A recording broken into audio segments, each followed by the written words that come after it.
요한복음 7장 53절부터 8장 11절까지 말씀을 교독합시다. 다 각각 집으로 돌아가고 예수는 감람산으로 가시니라.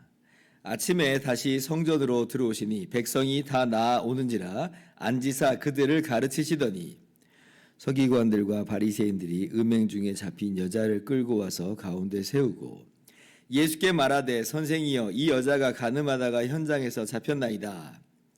모세는 율법에 이러한 여자를 돌로 치라 명하였거니와 선생은 어떻게 말하겠나이까. 그들이 이렇게 말함은 고발할 조건을 얻고자 하여 예수를 시험함이러라.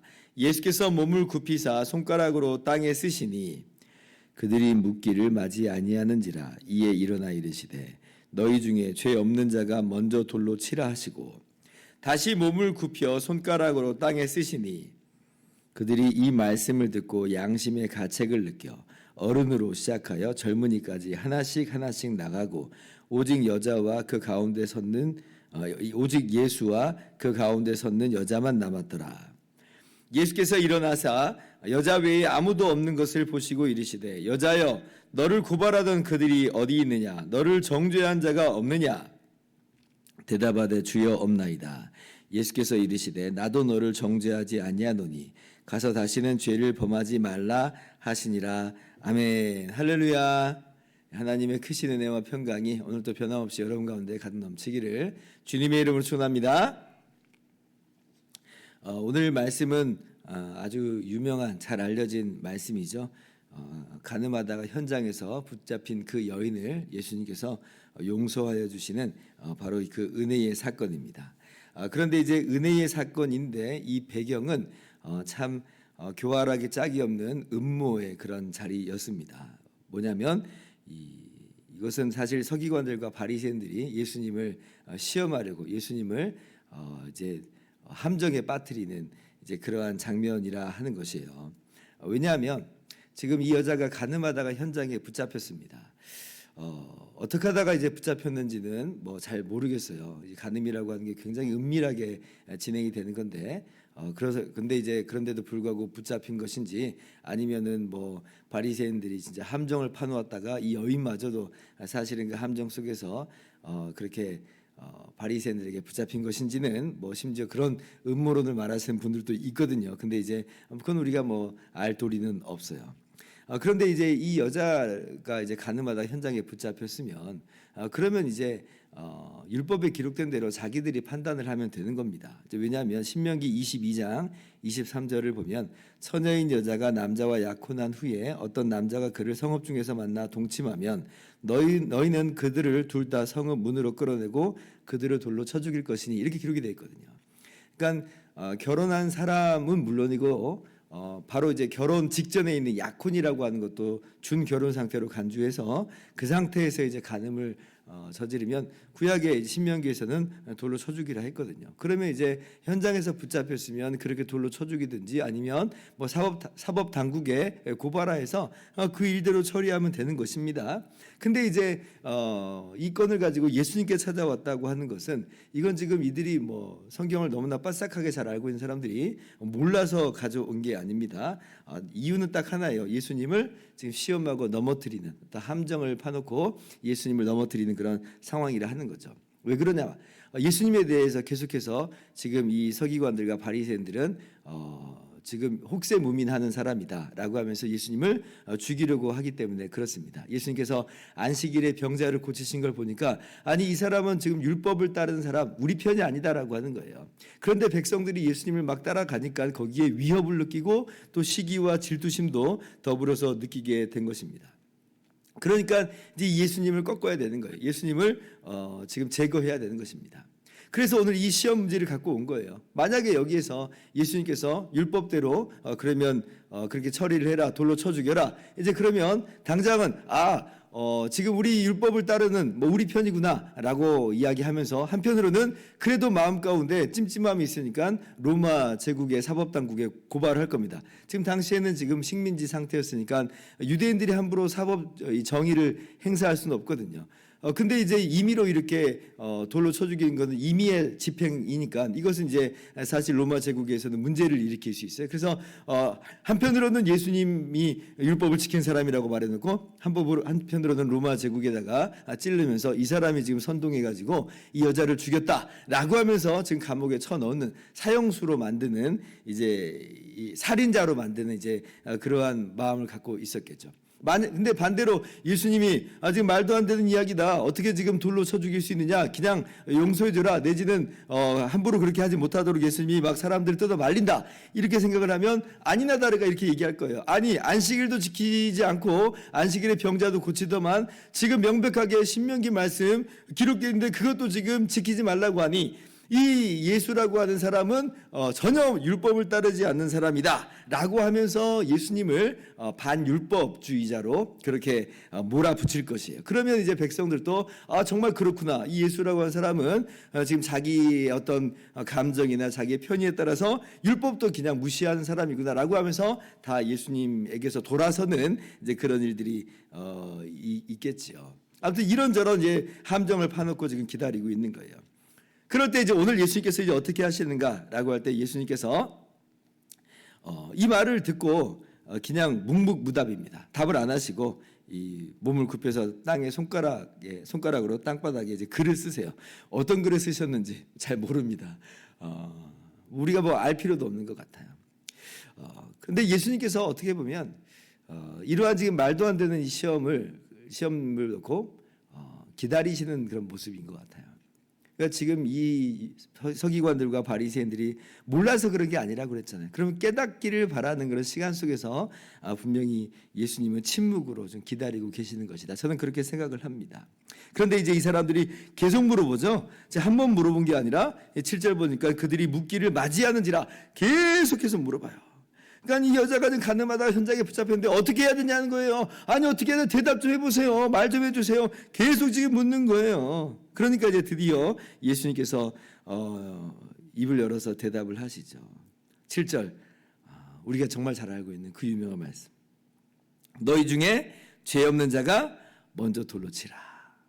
너희 중에 죄 없는 자가 먼저 돌로 치라. 이것이 이제 주님의 대답입니다. 굉장히 짧은 대답입니다. 그런데 이 대답이 정말 굉장히 강력한 대답이죠.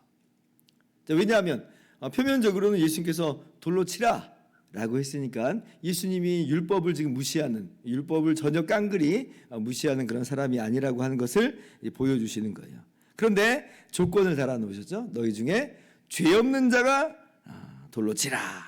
그래서 지금 이제 함부로 사람들이 돌로 치지는 못하게 하십니다. 왜냐하면 죄가 없는 자만 치라고 했으니까. 그래서 이제 어떤 사람이 누가 이렇게 돌로 치잖아요. 그러면 이제 그 사람이 이제 다 뒤집어 쓰게 되는 그런 구조가 되는 거예요. 왜냐하면 이제 사람들이 물어봅니다. 돌로 쳤습니다. 왜 돌로 쳤습니까?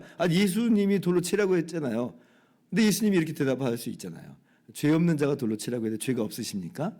그런데 이제 그러면 죄 없는 사람이 어디 있어요? 그러니까 이 사람이 하면서 이제 자기가 오히려 이제 다 뒤집어 쓸 수 있는 그런 일이 되게 되는 것이에요.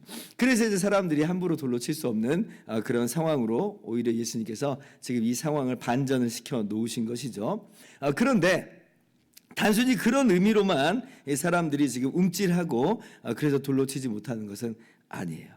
예수님의 이 말씀, 너희 중에 죄 없는 자가 먼저 돌로 치라 라고 하는 이 말씀에 9절에 뭐라고 말씀이 기록되어 있습니까? 그들이 이 말씀을 듣고 양심의 가책을 느껴 어른으로 시작하여 젊은이까지 하나씩 나가고 오직 예수와 그 가운데 섰는 여자만 남았더라.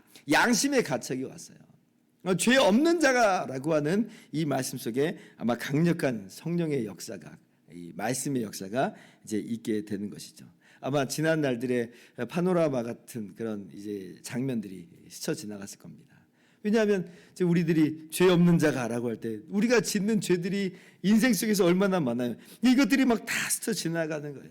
그러니까 누구부터 떠나냐면 어른, 가장 나이 많은 사람부터 떠나갑니다. 인생을 살아간 시간이 더 그만큼 많은 거잖아요. 근데 그 인생 속에서 우리가 하나같이 고백하는 게 뭐냐면 죄 없는 사람이 어디 있는가라고 하는 말처럼 다 양심의 가책을 느끼는 거예요. 뻔뻔하게 죄를 지었던 말과 생각과 행동으로 죄를 지었던 모든 순간들이 기억이 나고 선을 행할 줄 알면서도 눈을 감고 외면했던 그 모든 시간들이 다 떠오르는 거예요. 그래서 어른부터 떠나갑니다. 젊은이들도 예외가 아니에요. 젊은이라고 해서 죄를 안 짓는 게 아니니까. 그래서 모두 다 떠나가고, 그리고 누구만 남냐면 예수님과 그리고 그 가늠한 여자만 남습니다. 예수님께서 이 바리새인과 서기관들의 시험을 벗어난 것이죠. 그런데 이제 단순히 이것이 또 그렇게 해서 예수님께서 탁월한 지혜로서 시험을 벗어나신 것이다 라고 하는 것만 가르쳐 주시는 것은 아니고요. 더 깊은 교훈과 정말 큰 은혜가 이 안에 담겨 있는 것을 보게 됩니다. 먼저는 예수님께서 그 자리에 남아 계신다라고 하는 것은 예수님은 죄가 없는 분이요. 예수님은 사실 그래서 이 여인을 심판하실 수 있는 자격이 있다라고 하는 것을 한편 보여주는 그런 이야기이시죠. 그래서 예수님께서는 그냥 가시는 게 아니라 11절에 이 여자에게 이렇게 말씀하십니다. 나도 너를 정죄하지 아니하노니 가서 다시는 죄를 범하지 말라. 나도 너를 정죄하지 아니하노니. 이 말씀은 예수님은 정죄하실 수 있는 자격이 있고 권세가 있다는 얘기예요. 자, 그런데 예수님께서 뭐라고 말씀하세요? 그러나 나도 너를 정죄하지 않겠다라고 말씀하시죠. 그래서 이 여인을 용서하여 보내세요. 그래서 우리가 예수님은 참 은혜로우신 분이구나, 참 자비가 많으신 분이구나 라고 하는 것을 우리가 이 말씀에서 깨닫는데, 그런데 나중에 우리가 요한복음을 계속 읽어봐서 알지만, 또 다른 복음서도 읽어봐서 알지만, 그러나 주님께서 이 여인을 용서하셨다라고 하는 이 말의 의미가 어떻게 이루어지는지를 우리는 알게 됩니다. 예수님이 팔짱 끼고 그냥 재판장에서 내가 너를 용서해 줄게 라고 하는 그런 내용으로서가 아니라, 눈을 들어서 보니까 문득 예수님이 십자가에 달려있는 것을 우리는 보게 되는 거예요. 그리고 그 십자가에 왜 달리셨는가라고 할 때 너의 죄를 대신해서 내가 십자가에 달렸다 말씀하세요. 이 말은 무슨 얘기냐면, 명시적으로 기록은 안 돼 있지만 이 여인의 죄마저도 예수님은 십자가에 대신 담당하시고 짊어지셔서 십자가에 달려 죽으셨다는 이야기입니다. 그냥 말로서만 내가 너를 용서한다, 정죄하지 않는다 하시는 것이 아니라 예수님이 그 모든 죄를 다 짊어지고 십자가에서 죽으심으로 내가 너를 정죄하지 않는다, 내가 너의 모든 죄를 다 담당하였다 말씀하여 주세요. 이게 얼마나 기가 막힌 은혜예요. 그래서 로마서 8장 1절에 이렇게 말씀하시잖아요. 누구든지 그리스도 예수 안에 있는 자에게는 결코 정죄함이 없나니. 정죄함이 없어요. 왜 그러냐? 예수님이 우리의 모든 죄를 다 짊어지고 십자가에서 대신 달려 돌아가셨기 때문에 그렇습니다. 이 여인이나 우리나 사실 다를 바가 없다라고 하는 거죠. 그래서 이 여인이 받은 은혜는 우리가 받은 은혜인 줄 알고 우리가 오늘 정말 감사와 찬양으로 주님께 영광 돌렸으면 좋겠습니다. 그러면서 더불어서 우리가 깨닫는 것, 또 다짐해야 되는 건 뭐냐면, 주님께서 정죄하지 않는다 이렇게 말씀하시면서 연이어서 뭐라고 말씀하세요? 가서 다시는 죄를 범하지 말라 말씀하시잖아요. 다시는 죄를 범하지 말라. 우리가 주일날 말씀을 들었어요. 갈라디아서 말씀을 통해서 우리가 받은 참 자유에 대해서 우리가 굉장히 긴 기간 동안 말씀을 들었습니다. 그 말씀을 들었을 때 우리가 얼마나 자유를 얻고 얼마나 우리가 자유를 누리게 됐는지 몰라요. 우리의 발버둥으로서 구원받은 게 아니라 우리는 거저 구원을 받은 것이다 라고 하는 이 영광스러운 기쁨과 감사와 찬양의 평강이 우리 가운데 찾아왔습니다. 그런데 지난주에 성경에서 연이어서 말씀하는 바는 뭐예요? 성령의 열매를 맺는 것이 마땅하다. 우리는 거듭난 새 사람으로서, 새로운 본성으로서, 새 피조물로서 성령의 열매 맺는 사람으로 바뀌었다는 거잖아요. 육체의 옛사람의 찌꺼기가 있기 때문에 여전히 육체의 일이 우리 가운데 번번이 일어나고 내적 갈등이 있지만 우리는 본질적으로 변화된 삶을 살 수밖에 없는 존재로 탈바꿈하게 된 것이다. 오늘 여인에게도 동일하게 말씀하신 거예요. 다시는 죄를 범치 말라. 육체의 일들 끊어내고 버려라. 성령의 열매 맺는 삶을 살아가는 것이 마땅하다. 이것이 거듭난 사람의 마땅한 모습이다. 이렇게 교훈하여 주셨죠. 그래서 오늘 우리가 은혜 받은 것으로 그 감격만으로 그치지 말고 그 감격 속에서 그 은혜 안에서 오늘도 성령의 열매를 맺는 삶, 그러한 삶으로 살아가는 저와 여러분보다 되기를 주님의 이름으로 축원합니다. 기도하겠습니다.